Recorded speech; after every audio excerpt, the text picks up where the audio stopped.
Hi, and welcome to Personal Health and Wellness. I'm Kendall Repass. I'd like to welcome you to our first of many modular topics that we're going to discuss, and Module 1 being right here. And I want to introduce some things to you that I feel are the bedrock for personal health and wellness. And so as we begin, I'd like to take you through the first slide, which is why take this class and what to expect. Well, many times people will ask me, what is it about your class that makes this the best option for me to take as an elective or even as a class that I might use in my major selectives? And what I tell them is, listen, there are very few other classes on this campus or any other campus that will have the same impact as this one. The truth to be told is this, and I want you to know, I mean, no disrespect to my fellow faculty at this campus or others, but if you take an American history class, you're going to learn about the Civil War. And chances are, if you're in this class right now, you've probably already taken American history. And I would ask you, do you remember when the Civil War happened? Can you tell me the dates? Can you tell me specific activities that happened during the Civil War? And many of you would say, no, I can't. I don't remember those things. And to the most of us, what we have to understand is that those are things that are important, very important to the development of our current American culture. But the reality is to our personal lives, they mean very little sometimes. And so what I'm going to tell you is that this class is going to have major issues that will affect your personal lives, uh, issues that directly affect how long you will live and the quality of life that you can live. And so for me, that's a very important thing. I'm very passionate about teaching those things and seeing that the people who take this class get opportunities that they otherwise would not. Another thing that I want to tell you is that we're going to use fact to teach this class to you. We're not going to talk spin.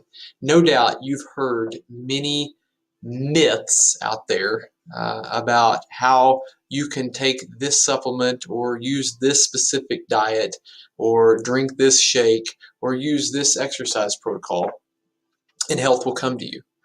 The reality is that's not the same for all of us, and that many times that doesn't work. And so what we want to do is we want to talk to you about fact, meaning we're going to use data and we're going to use research. And we're going to use those two things to help you find a meaningful and valuable way of obtaining true health and wellness.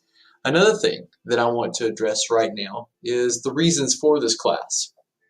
And the reality is the reasons are more based off of behaviors, in that we as Americans choose to do things based off of sometimes poor emotion. And I would tell you that because of that, we get ourselves into a bind. But there are some things here listed in these reasons that we need to pay attention to. First and foremost, poor diet.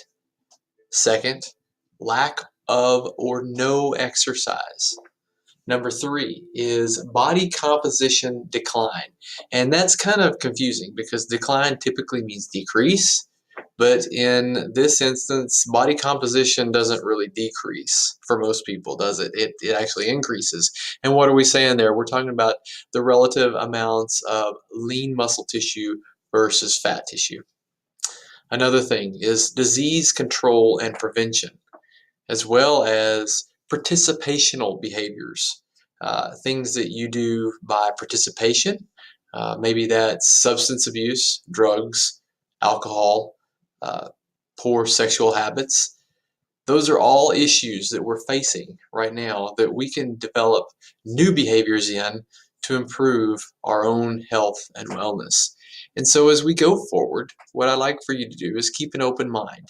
Think about what it is that you can do to improve on your own health as we venture this venture together. And so now let's talk about some solutions. Output, input, and better choices. This is the fundamental fact right here, is that if our output, our activity level, is high, we're going to make certain adaptations. If our input is better, the food that we consume, we're going to make better adaptations. And if we just choose better choices like not smoking, lower our alcohol intake, and make better choices about our sexual health, then we might see some better adaptations. And then I have below that safe ways to participate in food and exercise. Both are medicine. These are the solutions that we're going to push the most during this class. And I hope that you understand that as we go forward, there might be some things that kind of pick scabs, or perhaps they make us feel awkward or insecure or even bad about the way we've done things in the past. And I want you to know that that's not what we want for you here. That's not a goal of this class, to make you feel shame or guilt, because that only comes from one place, and that's the enemy. What I want you to do is I want you to feel empowered, that you now have the motivation and the necessary education to go forward. I hope that you're as excited as I am. I'll see you in the next video, where we'll start the first of the modular content. See you soon.